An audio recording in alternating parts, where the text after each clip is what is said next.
ये सोच बिल्कुल गलत है कि इमरान खान कोई दयानतदार आदमी है।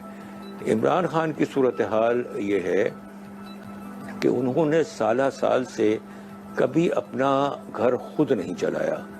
इब्तिदा के अंदर ये जहांगीर तरीन वाले लोग 30 लाख रुपया माहवार वहाँ दिया करते थे, अच्छा। उनका घर चलाने के लिए।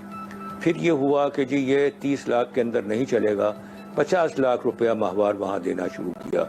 अब उनके पास गाड़ी हो तो फ्यूल से भरी हुई होनी चाहिए, उनकी जेब में पैसा हो या ना हो, दूसरे सारे लोग जो हैं वो पेमेंट करने के लिए एक दूसरे से सबकत ले जाने वाले हों। अब जहाँ पर ये सूरत हाल हो, एक हमारे साथी थे पीटीआई में, उन्होंने एक बात बड़ी अच्छी कही जो मैं दोहराना चाहूँगा। उन्होंने ये कहा कि वो शख्स जिसके जूते के लेस भी अपने नहीं हैं, वो अपने आप को ईमानदार कैसे कह सकता है। तो ये माली नौयत